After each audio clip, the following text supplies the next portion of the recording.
Welcome to the Nonviolent Jesus podcast. I'm John, Father John Deere, and today I'm speaking with my friend, author, longtime activist, and professor of nonviolence, Dr. Ken Butigan. This is a project of www.beatitudecenter.org, where you can find many other podcasts and regular Zoom programs on the nonviolence of Jesus and practicing active nonviolence and working for a more just, more peaceful, more nonviolent world. So let's begin with a little prayer. I just invite everyone, wherever you are, just to take a deep breath and to relax and recenter yourself and notice how you're feeling as we're going to begin our conversation. And I invite you to enter into the presence of the God of peace who loves you infinitely and personally and everyone everywhere. And let's welcome the risen nonviolent Jesus here with us now and ask for the grace to follow him more faithfully and to do God's will. God of peace, thank you for all the blessings of life, love, and peace that you give us. Be with us now as we reflect together on your call to follow the nonviolent Jesus and work for a more nonviolent, more just world. Bless us, inspire us, disarm us, strengthen us, and send us out to do your will, and to do our part to help end war and nuclear weapons, and poverty and racism and greed, injustice and environmental destruction, that we might be your holy peacemakers and welcome your reign of universal love, nonviolence, and peace on earth. In Jesus' name, amen. Well, friends, it's a pleasure to welcome my friend Ken Butigan, author, organizer, activist, speaker, nonviolence trainer, strategist of movements, leader of Pace Bene, a longtime peace organization. Ken just retired as a professor of the practice of peace and justice and conflict studies at DePaul University in Chicago. He's worked on a whole series of movements for social change for decades, including campaigns to end nuclear weapons, homelessness, the U.S. wars in Iraq, freedom for East Timor, and ending the U.S. wars in Central America. In the 1980s, he was the founder and national coordinator for the Pledge of Resistance, which some old-timers like me may remember, which for a decade mobilized nonviolent action for peace in Central America. He has worked for over 30 years with Pace Bene, which has trained tens of thousands of people in the practice of nonviolence and the strategies of nonviolent social change. And together we launched, when I worked with Ken at Pace Bene, Campaign Nonviolence, which is an annual, week-long national grassroots movement.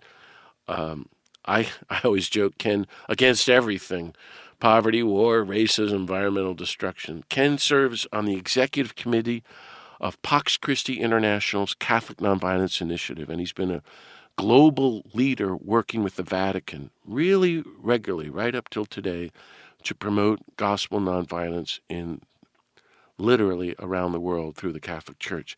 Ken's the author of 7 books, including Pilgrimage Through a Burning World, the story of the nonviolent protest movement at the Nevada test site, and what I consider the greatest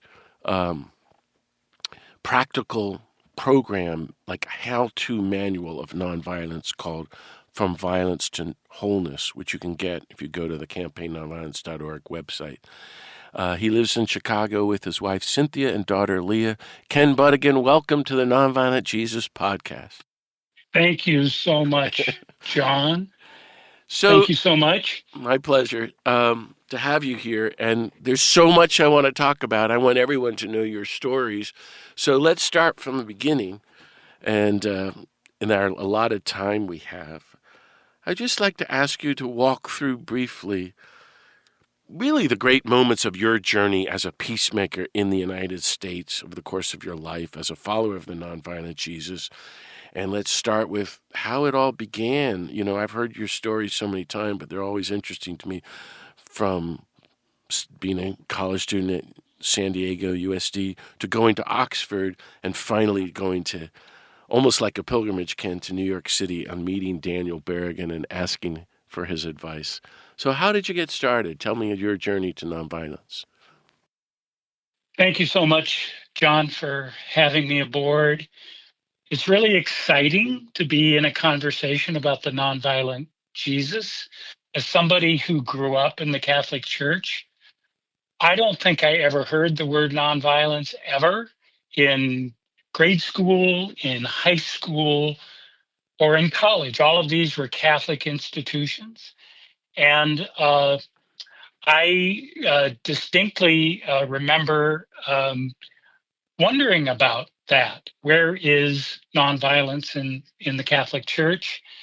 And in my senior year in college at the University of San Diego, I took a walk one morning and I suddenly was walking into the arms of God.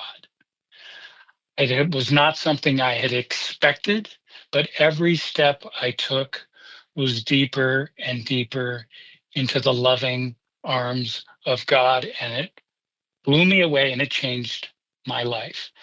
That and taking the 4 required religious studies courses at the school that I had been putting off assiduously my 4 years at USD. I took them all at once, and the combination of this religious experience and then the theology of God uh, changed me.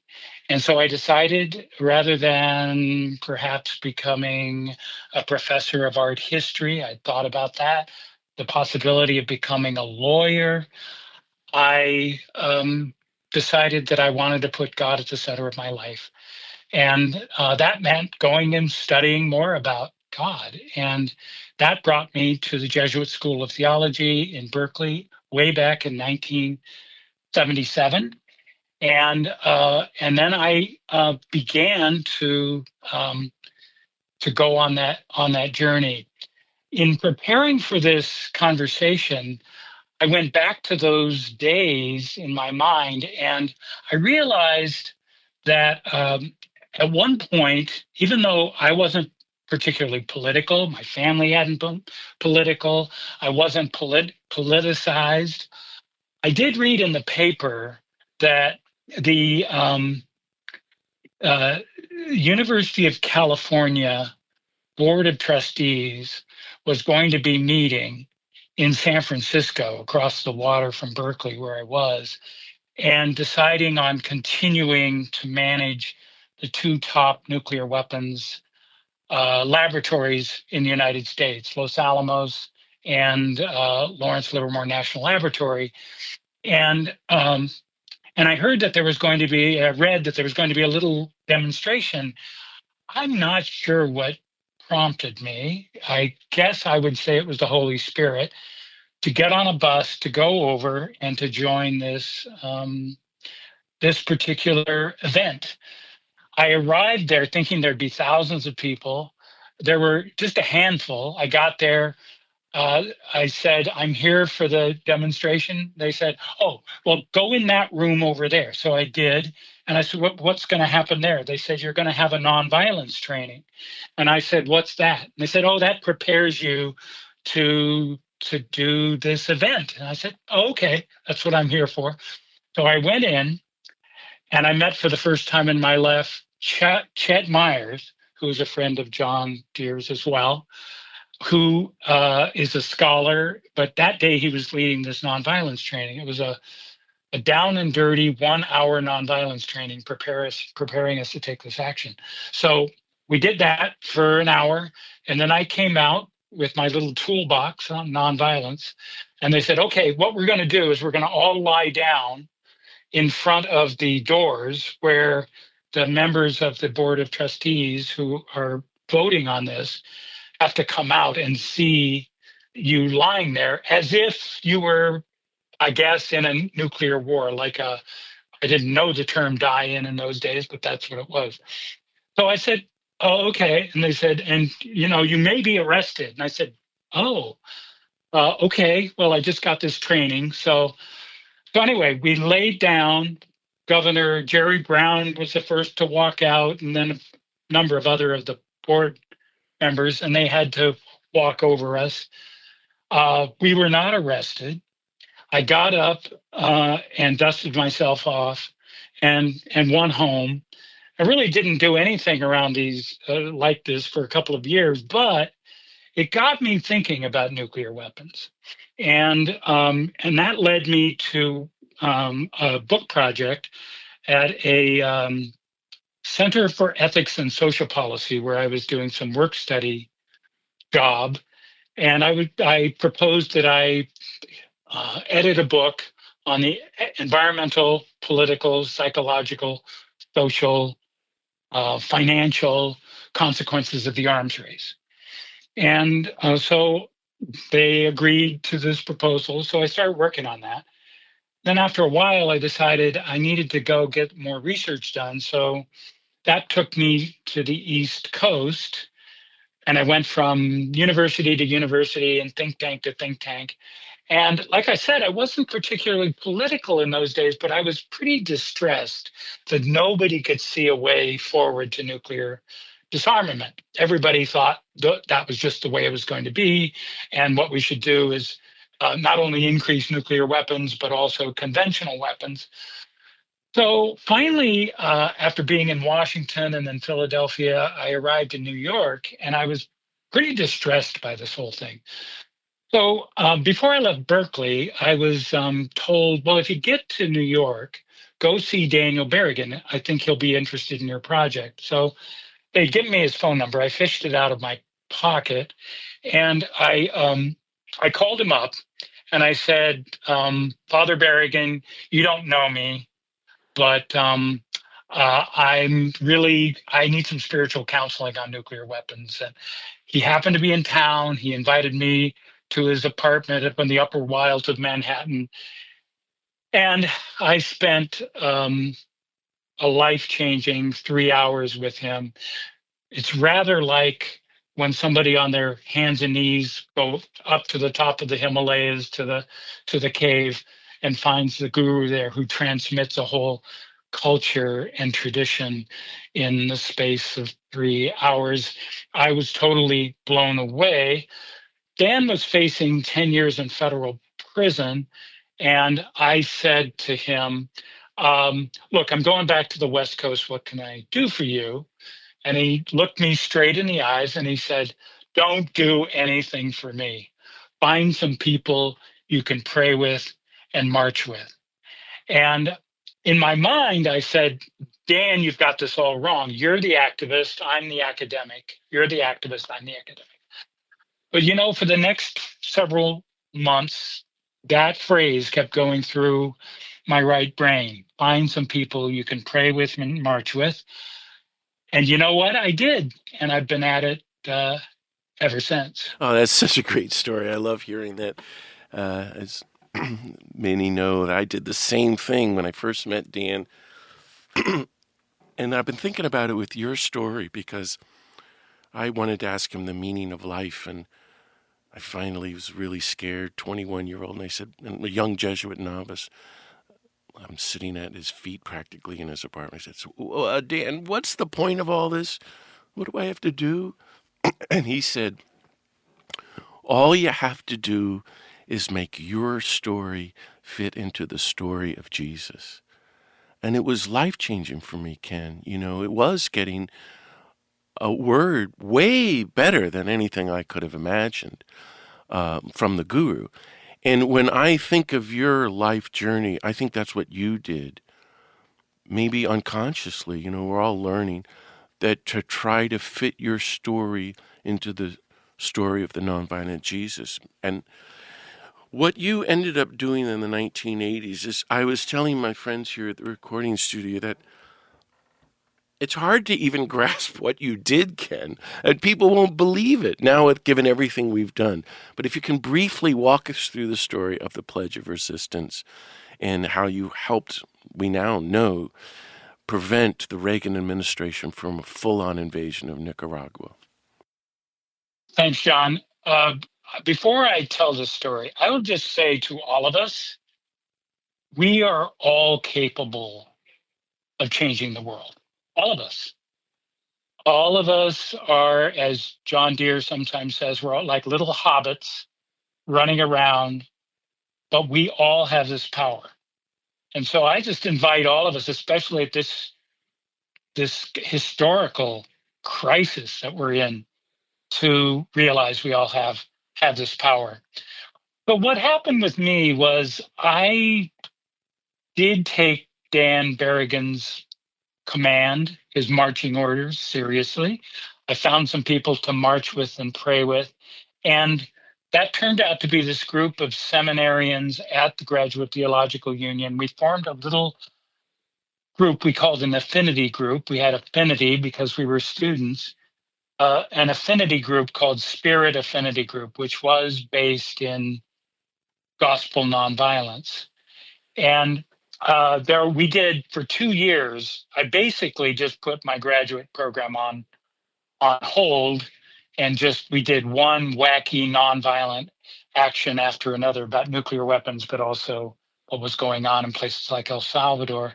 And we also had a really powerful action at Lawrence Livermore National Laboratory, where some of my friends had decided to enter the Catholic Church. So they were going to be confirmed, and we did that by carrying the nuclear cross from one part of the area to one of the gates, which was this 400-pound MX missile, and then we chained ourselves to it, and we were arrested, and then the cross was taken off to the city dump, which we took as a symbolism of disarmament. One day, I had an experience where I got a letter from somebody in Nicaragua. Now, for those who were alive then, you knew that the Reagan administration every day said it was going to invade Nicaragua. It was going to take over Nicaragua because it had had a revolution there. It wasn't on the same page with the United States, and was also carrying out attacks and raids on the people there. And so I got a letter, and I don't know how this person ever got my name or address. It was addressed to me. I opened the letter. It was telling me about the carnage that my government was inflicting on the people of Nicaragua. And I had read about this. I'd gone to lectures about this. I had gone to demonstrations about this. So I knew something about that. It didn't seem to be telling me anything I didn't know. But then about 3/4 of the way down the letter, it said, "We're telling you now, so 10 years from now, you cannot say you did not know. Do everything in your power to stop this catastrophe." And that shook me. Then I looked up, and I literally had a vision of this man holding a dying child in front of me. And then that vision faded, and I said to myself, but I'm only one person. What can I do? And then I remembered reading a story in a magazine called Sojourners about a group of 50 people who had committed themselves to engage in nonviolent civil disobedience or legal protest if the U.S. invaded Nicaragua, and that they were going to go to the border between Honduras and Nicaragua and try to get in the way of the invasion. If they were prevented from doing that, they would go to federal buildings in the United States and engage in that action. And I said to myself, oh, well, why just 50 people? Why not 500 people or 5,000 people or 5 million people? And so I sat down for myself. I wrote a little pledge that committed me to engage in nonviolent civil disobedience if the U.S. Invaded Nicaragua or escalated its military intervention across the region. And then I began sharing it with people. And it's just to cut to the chase. I joined with people in California and then with folks at Sojourners and other places to build a movement called the Pledge of Resistance. Eventually, about 100,000 people took that pledge. This was the days, of course, before the internet. And we organized ourselves into 400 local groups across the United States. We had a signal group that would call us out if there was an escalation of military intervention or, God forbid, an invasion. And as John said, for the next decade or so, some of us spent our lives engaged in that organizing. And I will just tell you what I learned from that experience, besides so much from my fellow activists about what it means to be nonviolent, but also the power of nonviolence. Because we learned at one point from people within the administration that, in fact, because of the actions we were doing, hundreds and then thousands of people engaging in civil disobedience, withdrawing their consent from this policy, that the Reagan administration had definitively decided not to invade Nicaragua. They changed tactics, they went underground with it, and that tactic also blew up in their face because there was a movement across this country calling them out in a different way. And I learned that we have more power than we think. And in fact, not only did that prove true in terms of stopping an invasion of Nicaragua, you will know, of course, that the US invaded Panama, Iraq twice, Afghanistan, other places, but did not invade Nicaragua. And we learned from Reagan's people themselves saying it was because of ordinary people power. So I learned that we have this power and we can pool that. And we do that with that sense of love for all, including those we're resisting. Thank you so much for telling the story. And I wanted you to do that because it's so empowering. You know, I remember those days very well. I had lived in El Salvador in '85. I went to Nicaragua with the Jesuits, went up on the border. We were literally shot at. I got dengue fever, and all the while, Ken, I had signed a Pledge of Resistance, and the Jesuits were going to expel me if I got arrested. But I thought that was, the cost of peace. So somewhere along the way we met, and I want to ask you if you could, because our time is short, just to walk through a couple of the other great campaigns you were part of as leader. First, the Nevada test site, where they were blowing up nuclear weapons, 1,500 of them in the 50s, and then underground testing. And you and Father Louis Vitale and the Nevada Desert Experience, and I ended up working on the board with you there, for many years led waves of civil disobedience. Tell us about that. This is a really important campaign, and it's really important for people to know about it. So in the early 1980s, as the U.S. involvement in Vietnam had begun to wane, our good friend, Father Louis Vitale, who was working, had been exiled basically by the Archdiocese of Los Angeles to Nevada, learned directly that nuclear testing was going on average, once every 18 days from 1951 forward. There was a nuclear bomb going off just north of Las Vegas. And it was, as Daniel Ellsberg said, it was the most bombed place on the planet. And so Louis, on the 800th anniversary of St. Francis's birth in 1981 and 82, just decided to go out there and pray.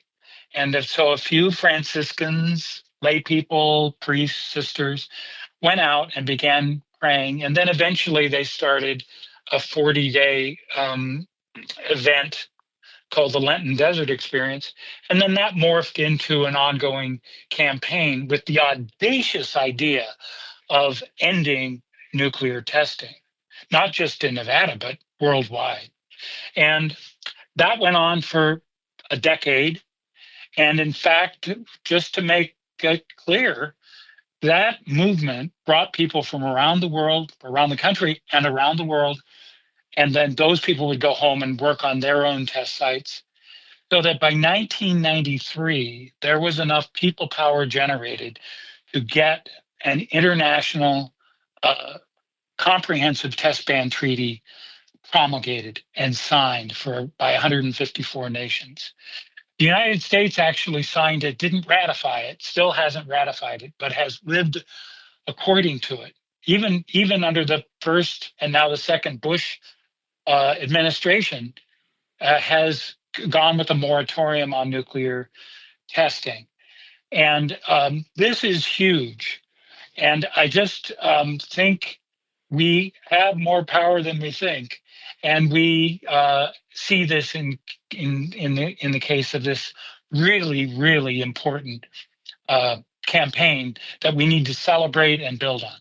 It's like ancient history now, but it was really quite brilliant, Ken, because it was a Lenten program.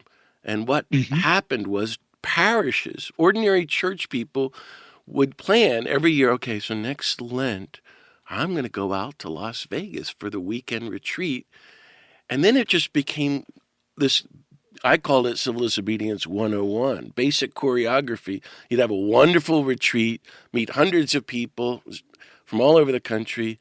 And then on Sunday morning, we'd all drive 2 hours north into the desert. And I mean the wild open desert. The Nevada test site is larger than Rhode Island, as I recall. And we'd literally cross a line, and the little county police people had painted a little yellow line.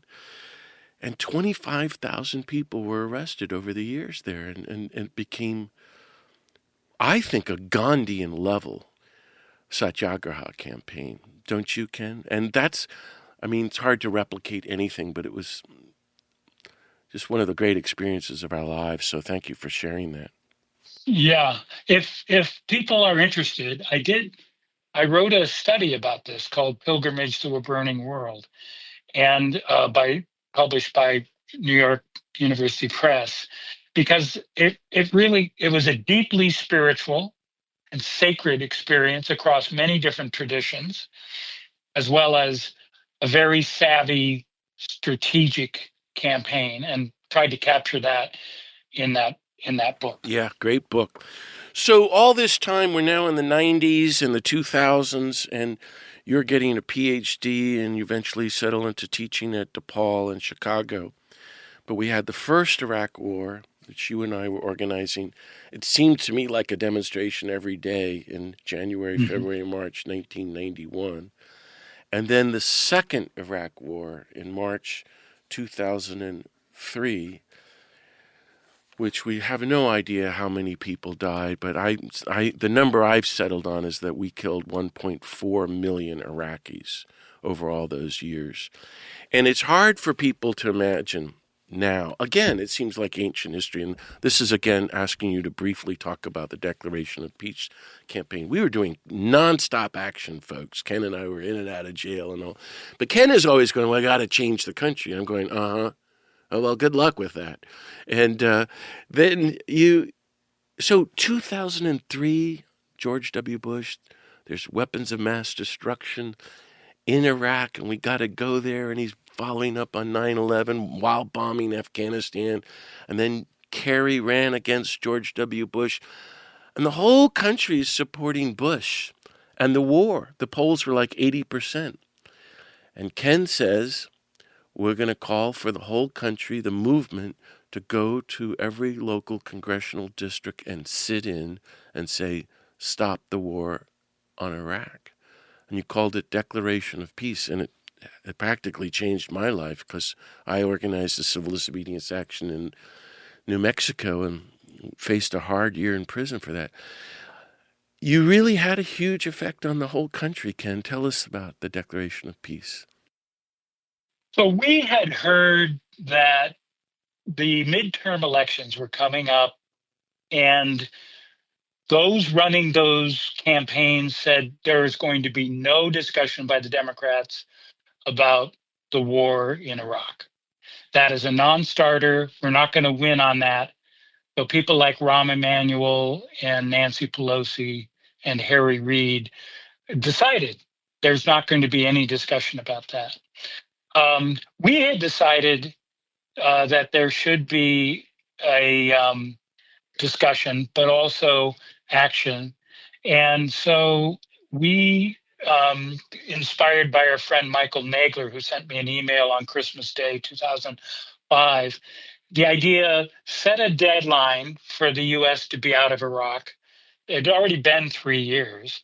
And if that's not met, the whole country goes and engages in nonviolent action, civil disobedience, and so forth. And so we love that idea. And my spouse, Cynthia Okayama-Dopke, and I just threw our plunged into organizing this from a back room in our house. And we, without getting into all the details, um, one thing that we wanted to say was, how do we frame it differently? Because George Bush was saying the two options are cutting and running or staying the course. And we got with somebody who thinks about these things and said, how about a third way, which is a new course for Iraq, or a new course on Iraq? And we thought, that's a third way to think about this, because the new course should be peace and ending the war and all of that. But it was a really interesting framing. So we invited people all across the country to go into congressional offices, and they did. And they brought this pledge, this declaration. Will you sign this declaration that unless the war ends by September 21st, the International Day of Peace, 2006, we're going to oppose the war, and we're going to cut off funding and so forth. So anyway, to make a long story longer, as those delegations went into these offices and saying, look, we're going to be back and doing civil disobedience if September 21st comes and we don't have a plan to end the war, then it was interesting. They managed to get 12 members of Congress to actually sign the Declaration of Peace, which was great. But the most important thing was it lodged the framing right in there, to the point where Rahm Emanuel, Nancy Pelosi, and Harry Reid, the senator from Nevada, who was the head of the Senate, shifted course themselves, put out a press release third week of July saying a new course on Iraq, and basically called for the end of the war. And 350 events took place across the country, civil disobedience and other legal protests. Some of us got arrested at the White House, the Senate, and the House in Washington. John, you got arrested in a really great way in Santa Fe. But that happened across the country. The impacts, the day after the midterms, the Democrats won handily. Not that we're working for the Democrats, but there was a landslide victory in the House, and Bush fired the Secretary of Defense, Donald Rumsfeld, the next day. So, I'm saying this over and over again. John and I can talk about this, but every one of us listening, we have this power. And so if an idea occurs to you that's nonviolent and powerful and creative, I highly encourage you to put it out there and get with others and organize. It's an amazing story, Ken, because you say, okay, we had 350 events. Well, those events were hundreds of people going and shutting down the local congressional representative's office, not in D.C., but all over the country. And that hadn't happened about Iraq. There was that really big protest in 2003, just before the war started. But then people just gave up. And you said, no, we can do this. Here's a tactic. And so 10 of us went into the post office building in Santa Fe. We're going to go to the third floor to the senator's office. And the SWAT team showed up, 50 armed soldiers, out of the movies, out of the Terminator or something. We hadn't done anything. We walked onto the elevator and they said, you're all under arrest. And we said, we're just going upstairs to see our senator. And they said, well, you're going to do something notorious, because they were pointing at me. And so we had brought the names of all those killed in Iraq that we knew. We had 10,000 names. And we actually had been carrying them around for months, and we stayed in the elevator for 8 hours and reread those names out loud all day to the 50 armed soldiers, with machine guns aimed at us. And the media there. And it was front page news for months and months in New Mexico. And it was amazing, really kind of life-changing. And it put Iraq on the front pages of New Mexico. But that's what happened everywhere. And I think, Ken, when you say we have power, by just calling upon ordinary people to do what you can, and together we're going to build a people power movement, shifted the support of the war, and the war did end. It's an amazing story, and you're amazing that you keep insisting we can do this. And meanwhile, our time is kind of coming up to an end. I would love to have asked you about Campaign Nonviolence. Folks can look it up. And about your work with the Catholic Nonviolence Initiative. We had Marie Dennis on, so people can listen to her. But let me close by asking you to talk about today. And you've been telling us we have power.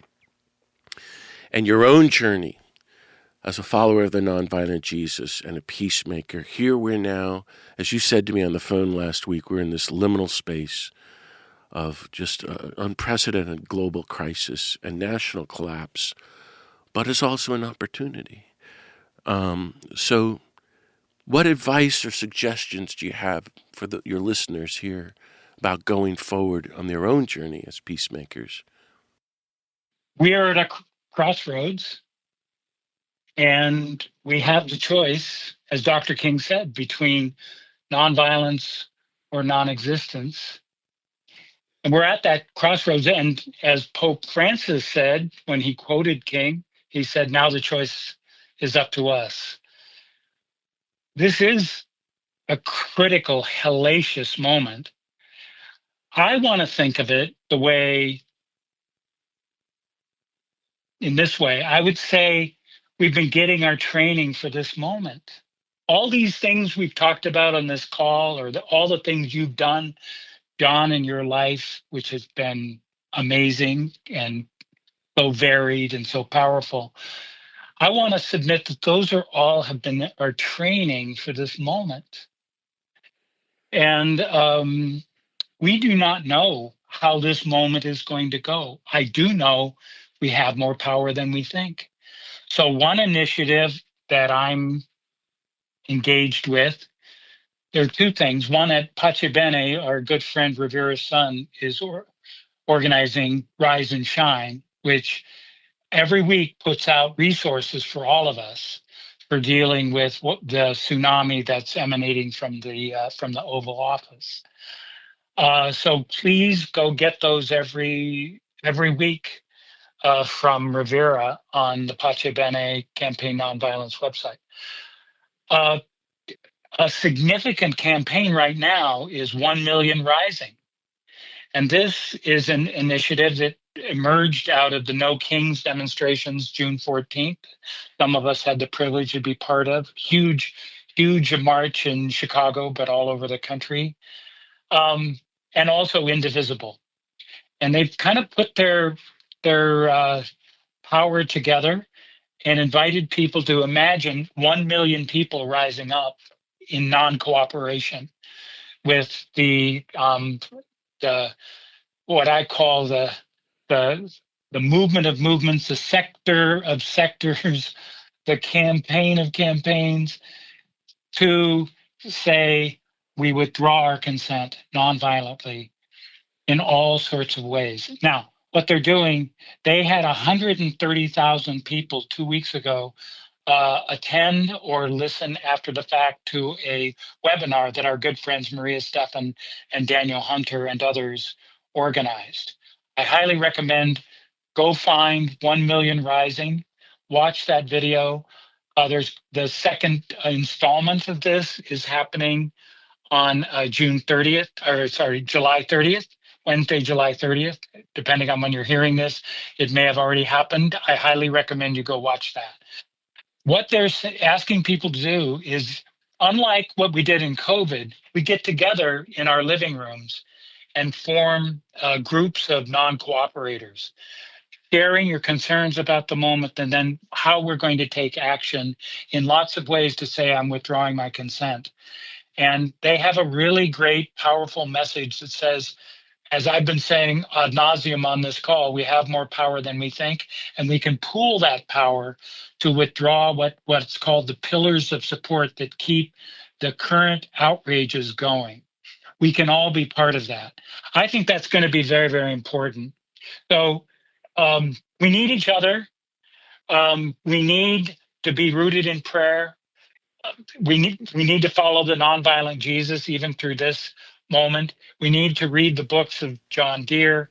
We need to be arm in arm as we create the conditions for the shift. And what is that condition? It's really a conversation that we're going to have with our society. Do we want a society that is dehumanizing, disinheriting, dispiriting, dominating, and destructive? That's what we've got at the moment. We don't have to have that. But that means we have to convey that. And we can do that. I'd like to close by just quoting one of the great figures of the 20th century, Allen Ginsberg, who said, "While I'm here, I'll do the work." And what's the work? To ease the pain of living. Everything else is a drunken, dumb show. While we're here, we'll do the work. What's the work? To ease the pain of living, to celebrate the joy of living, to bring the fullness of life that Jesus calls us to, and go forward. And the big secret is, all the way through, we're going to be called to do this, and let's do it with joy and even some kind of happiness. That's how I want to kind of leave this, John. Amen, Ken. Thank you so much, Ken Butigan, for speaking with me today. And thank you, dear friends, for listening to Ken and me here at the Nonviolent Jesus podcast. You can hear more podcasts and find other upcoming Zoom programs at beatitudecenter.org. Please consider offering a donation to support this free work. And if you can, please leave some positive feedback or review at NCR or Apple or Spotify or whatever platform you use. And most of all, please help spread the word by telling your friends and colleagues everywhere about these podcasts and these great conversations with visionaries like Ken Butigan. May the God of peace bless you all. Keep on following the nonviolent Jesus, and see you next time.